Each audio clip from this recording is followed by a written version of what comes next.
Well, we try to keep this a family show, but state lawmakers don't make it very easy for us. They seem to be very preoccupied with what goes on in the bedroom more than anything else. Let's talk about the ad that surfaced this week showing Governor Bill Lee when he was in high school, his yearbook photo. He's dressed in drag, and they've now taken out this full-page ad. Poking fun at that, and we're going to see a lot more of this ad apparently because there's an SEC regional tournament coming to Nashville, and they plan to have this ad on billboards and rolling digital trucks. Will have the picture too. So that's not over yet either, even though it has passed. Then you have this new legislation that just kind of got ramrodded through. I can't believe it's already at the Senate, but it got through the House very fast.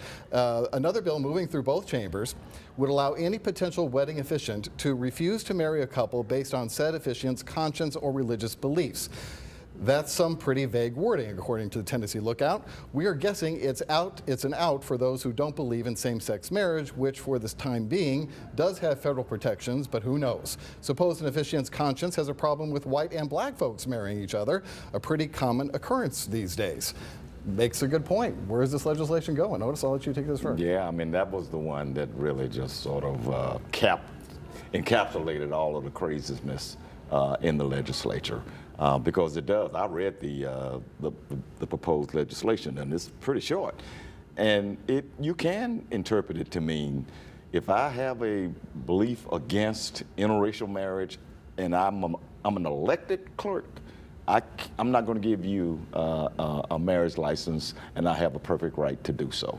Same thing with same-sex marriage. Or somebody could be elected clerk and says, well, I just don't believe that a man and a woman should marry. That's against my belief, whatever that belief is. Mm-hmm. And then they decided. I just think that this is ridiculous. It goes against federal law. It goes against current Supreme Court rulings. This is just another thumb in the eye of this legislature to say, we'll do what we want to do, and there's nobody else to stop us. That's just it. Nobody's there to stop these kinds of legislation. It just amazes me. It's not going to get, the courts are going to challenge this, and it's not going to get very far if it does pass. Yeah, with all jokes aside, I think it's sort of sad that Governor Lee, a lot of the Republican legislators attempt to be trying to legislate morality. We know that you cannot do that. And perhaps Governor Lee is going to learn that lesson at this late stage in his life with that picture that they're going to, as you said, they're going to blow that thing up all over the place. Maybe he will begin to be more sensitive with regard to legislation and trying to say, well, what if it was my son who was performing in the drag show? What if it was my daughter who was wanting to get a same-sex marriage? Maybe we can legislate from a perspective of common sense more as the governor and others become embroiled in their own personal faux pas when they were teenagers or in their early 20s. So, Susan, no state in the country has introduced and passed more anti-LGBTQ legislation than Tennessee. We have that distinction. One of those responsible is the current Lieutenant Governor, Mr. McNally, and Randy McNally. And in fact, in 2005, he proposed a constitutional amendment that would define marriage as between a man and a woman. Well, it turns out that he's been making comments on the Instagram page of a 20-year-old gay man who he says is a constituent, dressed, I won't say X-rated, but PG-rated, and R-rated. R-rated, okay, with emojis of flames, of hearts, things of this nature. And he's owning up to it. At least his spokesperson is. McNally, according to the spokesperson, telling the Tennessee Lookout, he's a prolific social media commentator. Does he always use the proper emoji at the proper time? Maybe not. But he enjoys interacting with constituents and Tennesseans of all religions, backgrounds, and orientations on social media, and he has no intention of stopping. And no one in the state legislature has intentions of stopping him either.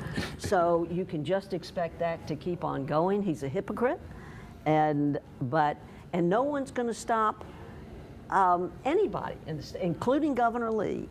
You know, in a perfect world, Kenneth, Lee would recognize that this is the wrong thing to do. Mm-hmm. That to let people be people, we live in the 21st century.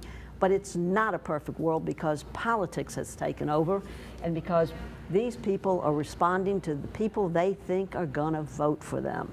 And I said it last week and on shows before that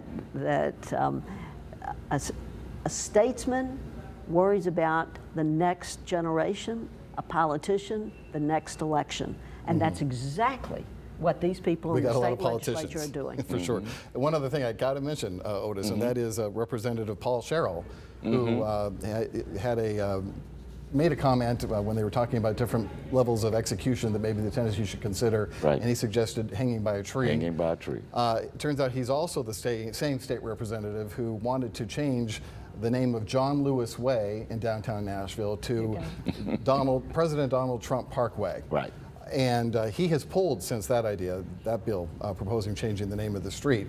Many think it was a nod to the Black Caucus to say, okay, he realizes he overstepped himself with the comment about the tree hanging. So if he pulls this legislation, are we good? And the Black Caucus has said, no, actually we're not. We'd like to see some sanctions, maybe even remove him from committee assignments. What are your thoughts? I don't think they're going to do anything to him. He's just sort of a doddering old guy, and so they're going to let him slide. But I look at this, Richard, and Ken and Susan, in a broader sense. Tennessee and Florida are vying to become the most intolerant, regressive state in the nation. It's a two-person, two-state race right now. I mean, they're giving a new meaning to March Madness here, that they are trying their best to come up with legislation that would do that.